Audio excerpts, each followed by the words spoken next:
Bom dia, gente abençoada! Vamos estar estudando a palavra do Senhor hoje em Mateus capítulo 1, a partir do versículo 18. Eu gostaria também de deixar bastante claro de que o que eu estou para trazer para vocês é uma perspectiva daquilo que eu tenho aprendido nas Escrituras. Já que eu entendo que as Escrituras, quando nós vamos fazer uma interpretação, a gente tem que ser extremamente cuidadoso. Até Pedro mesmo alerta de que a Bíblia, a palavra de Deus, ela não é de particular interpretação. Por quê? Porque se eu usar ela para fazer uma interpretação particular, eu vou estar falando algo para ter algum tipo de benefício, para favorecer o meu lado. E não é isso que nós devemos fazer quando nós tratamos da Bíblia. Nós devemos tratá-la com temor e tremor, porque é a palavra de Deus, né? Já que eu creio que é a palavra de Deus, então eu gostaria de apresentar a você essa perspectiva. A perspectiva de quem acredita que a Bíblia é a palavra de Deus e que é o recado de Deus para as nossas vidas. Não é um livro de contos e de fábulas. Quem assim crê, eu respeito, mas eu quero trazer aqui aquilo que eu entendo em Mateus capítulo 1, versículo 18 em diante, e vamos estar lendo então a palavra do Senhor, que diz assim: Ora, o nascimento de Jesus Cristo foi assim: estando Maria, sua mãe, desposada com José, antes que coabitassem, achou-se grávida pelo Espírito Santo. Jesus, seu marido, sendo justo e não querendo difamá-la, resolveu deixá-la secretamente. Projetando ele isso, em sonho lhe apareceu um anjo do Senhor, dizendo: José, filho de Davi, não temas receber a Maria, tua mulher, porque o que nela foi gerado é do Espírito Santo. Ela dará à luz um filho, e lhe porás o nome de Jesus, porque ele salvará o seu povo dos pecados, depois deles. Tudo aconteceu para que se cumprisse o que foi dito da parte do Senhor pelo profeta. A virgem conceberá e dará à luz um filho, e o chamarão pelo nome de Emanuel, que quer dizer Deus conosco. E José, despertando do sonho, fez como o anjo do Senhor lhe concedera, e recebeu a sua mulher. Mas não a conheceu até que ela deu à luz um filho, e ele lhe pôs o nome de Jesus. Então aqui nós temos algumas situações bastante maravilhosas. Primeiro que o casal José e Maria era um casal singular, né? No seu tempo, não sei se havia alguém sequer parecido com eles. Eles eram extremamente singulares. Então a escolha da parte do Senhor sobre esse casal realmente foi algo extraordinário e especial. E nós vemos isso em muitas das atitudes deles que comprovam quem realmente eles eram.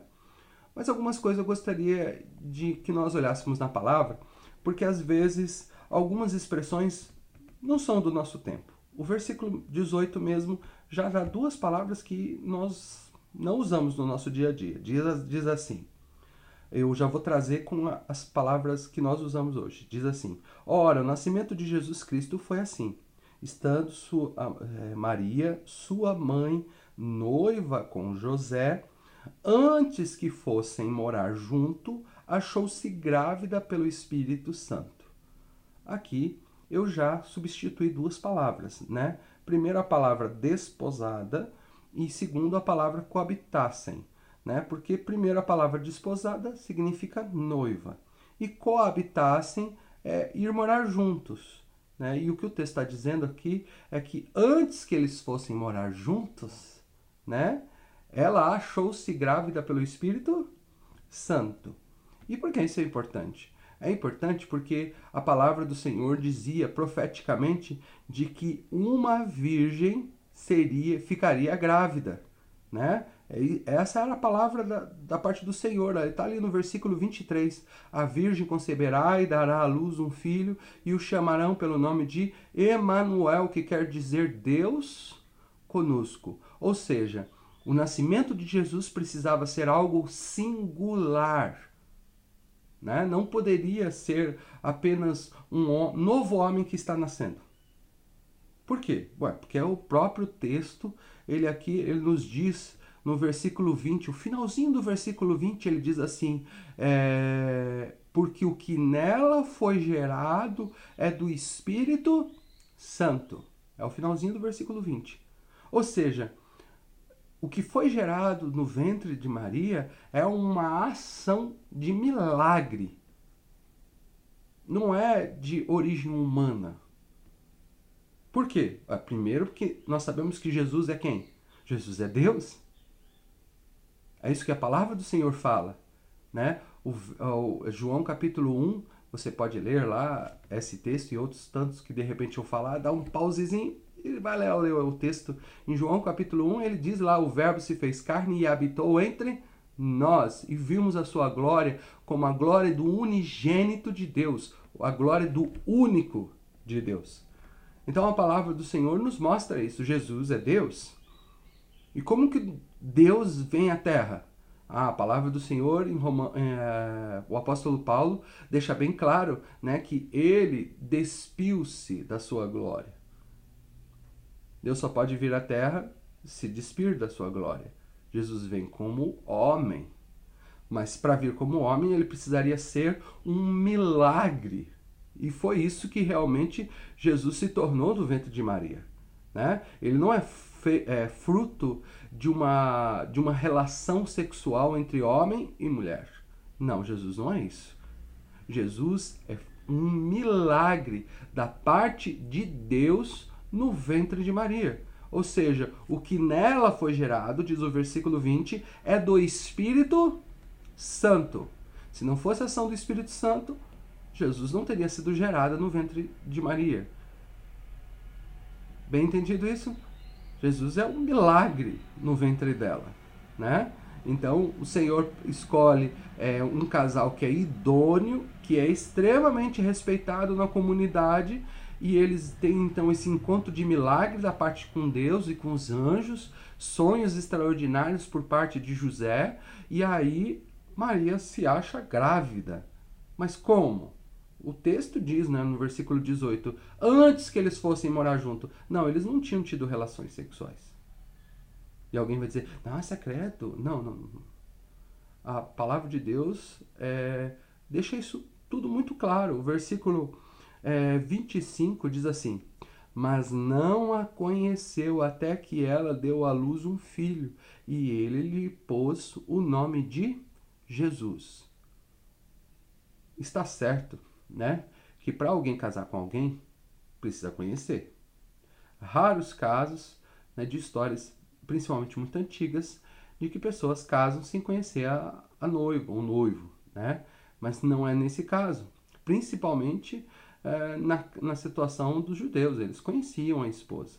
Mas a verdade é que aqui a palavra está querendo dizer outra coisa. Que outra coisa que ela está querendo dizer? E aí a gente pode usar o dicionário. Eu convido você, dá um pause, vai lá, olha o seu dicionário. Eu peguei aqui o dicionário Michaelis, né? Um outro dicionário estava quase nada de palavras como tradução do que significaria a palavra conhecer, para nós entendermos aqui o que está dizendo. Eu já estudei em vários outros dicionários e é a mesma coisa. Então diz assim, né, no versículo 25, mas não a conheceu até que ela deu à luz um filho. Então a gente sabe que se conheceu não é de conhecimento, de ter visto. Não, ele tinha visto Maria sim. Isso inevitavelmente, ok? Mas eles não haviam morado juntos. Isso não, de maneira nenhuma. Não tiveram nenhuma relação sexual antes do casamento. Até porque isso era uma quebra da lei, era um pecado. Eles seriam apedrejados se isso ocorresse. Então, o que aconteceu com Maria foi, de fato, um milagre da parte de Deus. O dicionário Michaelis, ele traduz a palavra conhecer da seguinte maneira, né? Tem várias explicações para a palavra conhecer lá no dicionário Michaelis, mas entre as mais antigas que se aplicam à palavra conhecer é ter relações sexuais com, fazer sexo, copular. E aí uma frase para explicar. Mesmo depois de casado, permanecia sem conhecer a esposa. Entendeu a expressão? Olha, o cara Ele mesmo já estava casado, mas ele nunca conheceu a esposa. Usou a palavra conhecer apenas para não falar na cara aquilo que muitas pessoas aqui do Brasil diriam, né? Ou seja, o que o texto está querendo dizer aqui que José e Maria eles não se conheceram enquanto o bebê não nasceu. Ou seja, eles casaram, eles foram viver juntos, mas o texto diz bem claro, mas não a conheceu até que ela deu à luz. Ou seja, eu entendo nesse texto que enquanto Maria estava grávida de Jesus, José a respeitou como sua esposa. Ou seja, ele não consumou o casamento.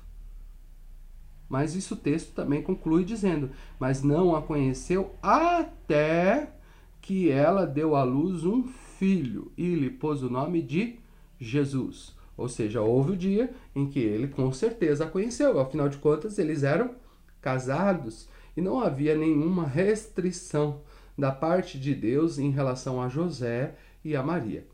O que eu estou falando é baseado na palavra, né? Então não estou acrescentando nada ao texto. O que o texto diz é que José a respeitou enquanto ela estava grávida. É isso que o texto disse. E é lógico, eles eram marido e mulher e com certeza tiveram suas relações, o seu contato íntimo como casal, já que eram casados.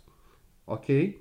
Então, o que eu gostaria de dizer de algo assim, que na minha opinião é extremamente importante, está ali tanto no versículo 20, né, que diz que foi gerado, é do Espírito Santo. E aí o versículo 24 também diz, e José despertando do sonho, fez como o anjo do Senhor lhe ordenara, e recebeu a sua mulher. Não era apenas uma amiga, e não era alguém que ia apenas morar na casa com ele. Não, era sua esposa. Mas o que eu gostaria de ressaltar é o poder de Deus. Em todo esse texto, o que a gente percebe, e apesar de eu ter trazido coisas que de repente de você pode só ter escapado, o que fica evidenciado nesse texto é a manifestação do poder de Deus num casal, numa família. José e Maria com certeza eram singulares, irmãos. A palavra do Senhor aplica para José um termo muito alto. A palavra diz ali no versículo 19, José, seu marido, sendo justo. Poxa, ele podia ter, depois que Maria ficou grávida, ele podia ter denunciado Maria e ela seria apedrejada. Mas ele era um homem bom, ele era um homem justo. Quando ela explicou o que aconteceu, o coração dele doeu e ele até quis, né, sair do noivado. Mas de uma maneira secreta, porque ele gostava de Maria. Ele era um homem justo, diz a palavra. Ele acreditou nas palavras dela, por mais que aquilo parecia... Nossa! Ele acreditou. Há uma manifestação de poder de Deus. Quando ele pensou em deixá-la secretamente, como diz o texto, o anjo do Senhor ministrou na vida dele. Ele teve um sonho poderoso, maravilhoso. Então o Senhor cercou aquelas circunstâncias, cercou aquele casal, porque eles eram singulares, abençoados da parte do Senhor, favorecidos da parte do Senhor. Assim como a sua casa, a minha casa. Porque a graça vinda de Cristo Jesus e a palavra do Senhor em Romanos capítulo 5, versículo 12, diz assim, mas não é assim o dom gratuito como a ofensa, pois se pela ofensa de um morreram muitos, muito mais a graça de Deus e o dom pela graça que é de um só homem, Jesus Cristo, abundou para com muitos. O dom pela graça. Deus quer manifestar graça à sua casa, à sua família. Deus viu algo de muito maravilhoso e especial naquele casal. E eu quero te dizer que Deus vê algo muito bom e especial na sua vida e na sua família. E Ele tem um projeto para o seu lar, para a sua casa. Entenda isso. Se coloque na presença de Deus. Você esposa, você marido, se coloca na presença de Deus. Deus quer usar a geração do nosso tempo para realmente fazer a diferença. Amar mais um ao outro, amar mais, cuidar mais, porque aqui o exemplo de cuidado de José é extraordinário. Né? Marido, ama mais a esposa. Esposa, ama o marido. Está tendo luta, está tendo dificuldade, ama. Planta amor diante de Deus. Creia no amor de Deus. Creia no poder de Deus. Eu espero ter sido claro no texto, né? Mas qualquer coisa você pode aí me chamar no privado e eu vou estar respondendo alguma pergunta que você de repente não entendeu, já que é um texto bastante importante na minha opinião e que às vezes as pessoas têm entendimentos equivocados a respeito dele, apesar do texto sozinho, se você fizer a leitura correta, você sozinho, o texto já está dizendo o que eu disse. Então, Senhor, abençoe a sua casa, abençoe a sua vida. Construa a sua vida, a sua fé diante de Deus. E creia de que Ele, Deus, cuida do seu lar, da sua família, em nome de Jesus. Amém? Eu espero nos próximos vídeos serem mais curtinhos. Mas às vezes a gente não consegue explicar tudo o que a gente gostaria em tão pouco tempo. Tá? Tenha um bom dia. Deus abençoe a você e a sua família em nome de Jesus. Viva o milagre de Deus na sua vida, na sua casa, como José e Maria viveram, em nome de Jesus. Amém? Senhor Deus amado Pai, em nome de Jesus eu quero abençoar esse lar, esta família, e que a tua palavra, o teu recado esteja sendo guardado no coração deles. Em nome de Jesus, ministra da sua graça, ministra do seu poder, e esteja o Senhor agindo nessa casa. Que o esposo ou a esposa, se precisam ter sonhos para entender o teu milagre, que eles tenham em nome de Jesus, Pai. Corrige, guarda e abençoa em nome de Jesus. Amém? Deus te abençoe em nome de Jesus.